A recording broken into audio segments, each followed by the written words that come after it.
Welcome to the Surf Strong Show, conversations that build a healthy surf community. We break down breathwork, mobility, strength, mindset, and surf travel with surfers and pros from around the world, so you can surf more, hurt less, and stay connected to the ocean.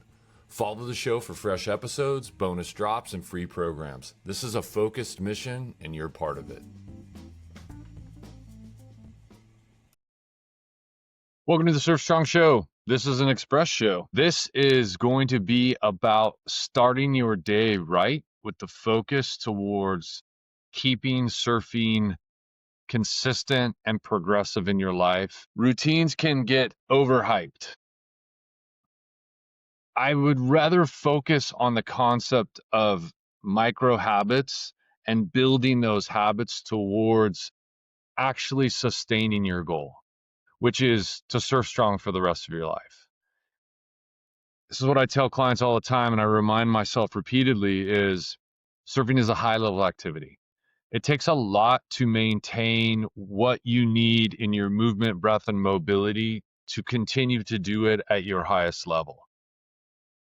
We're lucky for that, because if we are doing those things and are maintaining our surfing, the rest of our life gets to come along for the ride.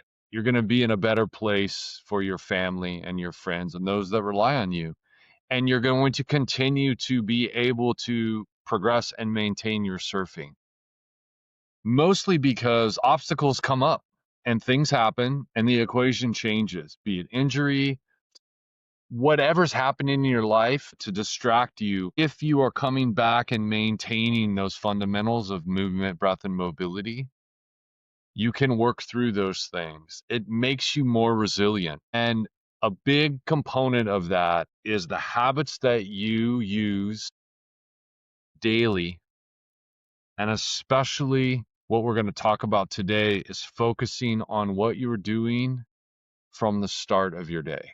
Literally from the time that your eyes open up, setting yourself up for success and prioritizing certain things to put you in the best place for that success in that day. And it's all you got, is literally reminding yourself that your present time is it. Learn from the past, let it go, set goals and know where you want to get to for the future, but it only matters right now. So let's talk about some practical things of what that looks like, what I like to call my big rocks. What are the things that if I focus on those big rocks, they are going to move the needle forward the most effectively? Here's the big idea. You don't need 2 hours of a perfect routine, whatever that is. Perfect doesn't exist. You need 10 to 20 focused minutes that actually move the needle for your surfing and your life forward. So let's talk about what the components of that will be. And it may shift day to day depending on what you determine is your highest priority for that day. There's a couple priorities that should always be in there. First one, first breath, not first screen. If your phone is next to your bed, that is the number one habit to change. That little slot machine should not be in your bedroom. Take it out of the equation. Start by literally first breath. Your eyes open up. You take 3 deep nasal diaphragmatic breaths. The structure isn't as important as acknowledging the importance of your breath as your first priority. It sets success up for everything to follow. But here's a general pattern I like. Inhale, 4 seconds. Exhale, 6 seconds. If you can stretch it to 8, great. But essentially, you want to be inhaling, exhaling slightly longer. Train yourself in that restorative pattern of your breath to get as much CO2 off of your system as possible. It allows your nervous system to downshift. Now you're coming off sleep. Hopefully it's pretty much in first gear, but not always. A restless sleep you had, whatever noise woke you up, you're going to react to that. And so what you're looking to be wherever you are is trying to downshift that system. And CO2 off of the system is a great way to help the physiology of your body support your mind. The other thing it does is it prioritizes breath to you specifically. You're telling your subconscious, focusing on breathing helps me in every aspect of my day and my life. So that's the number one most powerful thing that you can do. And the second thing is you want to wake up your hips and your spine and that central component of your movement. Take 3 to 5 minutes to do this. Think cat cow, gentle hip circles, thoracic rotation. Start waking up your body to its movement patterns. You've been pretty static in your sleep, probably been a little passive even sometimes in your sleep. Sleeping is not always the best posture. You're looking to relax and rest, of course. Now you're starting to wake it up into these healthy patterns of movement. Don't jump to 60 miles an hour with that. Ease into that. Allow yourself to on ramp into that movement. That's a powerful way to be in tune with what your mind and your body needs at any time.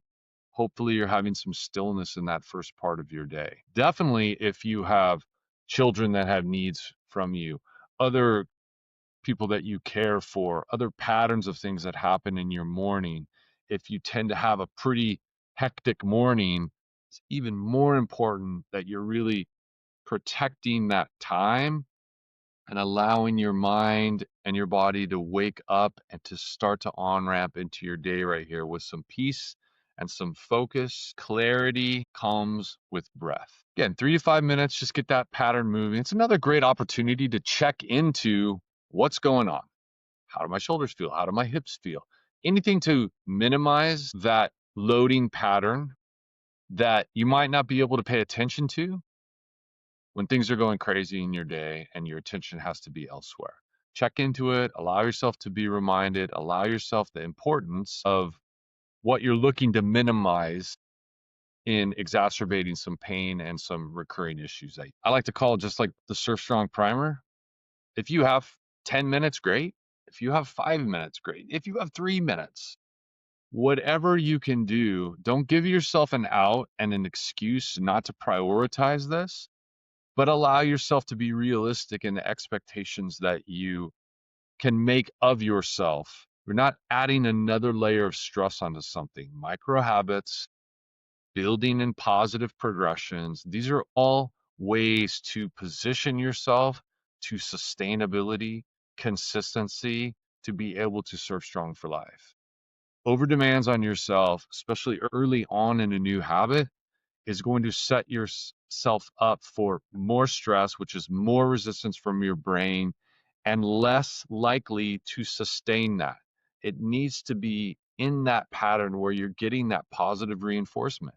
When your brain starts to acknowledge you're not as stressed, your body is moving in slightly better patterns, it will resist some of that time that you're trying to give yourself. If you don't and you over demand, that resistance from your mind goes up. And that resistance is very central. You have to manage it. And it's working within this pattern of it. You can call it mindset, but essentially what it is we have this entity that is us and is subconscious within us as well. It does two things essentially. This is your evolved mind. And there's two main things that it does. It's an oversimplification, but it's the priorities of that evolved mind, which is reduce use of calories and minimize risk. Guess what? Walking out the door in the morning is perceived risk for that part of your brain. And any step and locomotion is utilizing a calorie, which is why that part of your brain wants you to sit on the couch and be passive. It perceives it as minimizing risk and reducing the use of calories. This is why patterns consistently and small progressions in those micro habits are so powerful over the long term. Compounding interest, if you will. Small little investments done throughout the day and your week and your month lead up to huge progress over time. And a progress is goal specific. It's also, again, that reduction of risk, be it injury, mindset, overwhelm, stress, all of these categories. It's about minimizing that risk within those. And so much of that is about patterns of positive progression. Always come back to that. When you're overwhelmed, when you're stressed, go back to the fundamentals. And breath is central to that, not only for the effectiveness of it, but that it is always there to work on. You don't need anything, no apparatus, no, I need to do this or that, I need to be in that place or there. You just click right into that pattern of your breath. 4-second nasal diaphragmatic inhale, 6 to 8 second exhale. If you go back to that and see it as the reprieve from the stresses of life and an island, if you will, that is always available to you, it becomes a huge asset and tool for you, regardless of what's going on. Driving in the car, standing in line in a grocery store, any stressful time that you're in, any great time that you're in, it only enhances the positive and reduces the negative. I can't say it enough. Go back to breath. On repeat, it will provide you such profound benefit. And it doesn't have to be complicated. With the clients that I work with, we definitely go into deep patterns of how we're working on things, how we're moving back down through the gears of our patterns in our breath, how we're looking to improve recovery time, how we're looking to manage overreaction and stress when we're in a slightly outside our comfort zone in size of surf or circumstances, or it being a pretty gnarly situation that you find yourself caught in these higher end risk in certain surfing situations.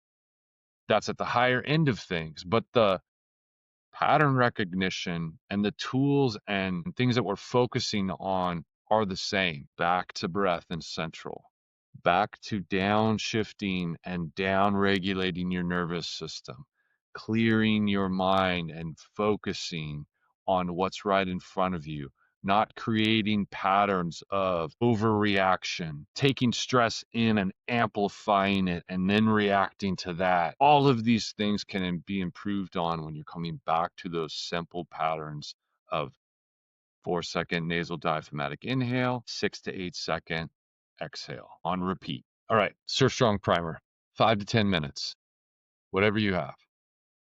Utilize this time to focus on some of these patterns of movement, as well as building some of that foundational strength. Some of the staples that I return to again and again: deep squat hold.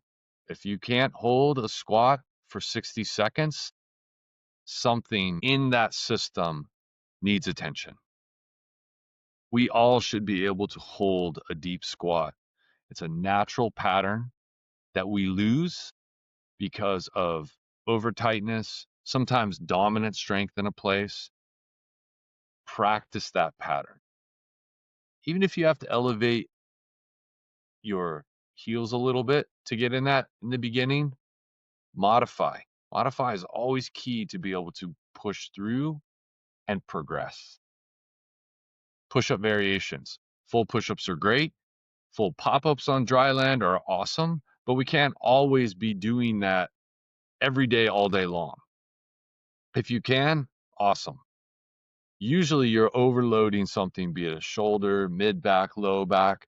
So variations of that throughout your day are really great. Changing the angle, going off the back of a couch on elevated countertop, moving patterns from your knees in a full push-up form from the bottom up ideally is great. Mimic your pop-up push-up pattern and really concentrate on external rotation in your shoulders, pushing your chest to the floor, not letting your back drop in from your knees, all makes those patterns more, you can give more attention to them because you're not loading all of that body weight on a pattern.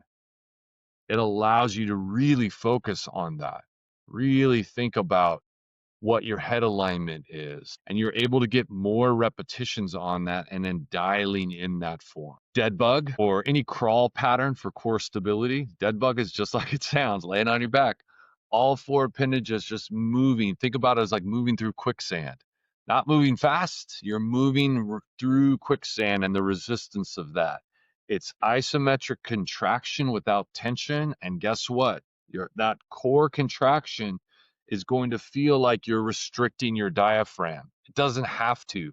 If you really concentrate on pulling your belly button to your spine and moving through that dead bug motion while still deep nasal diaphragmatic breathing underneath those contracted core muscles, you are going to reinforce deeper diaphragmatic engagement, especially when you are in a pattern of muscle contraction.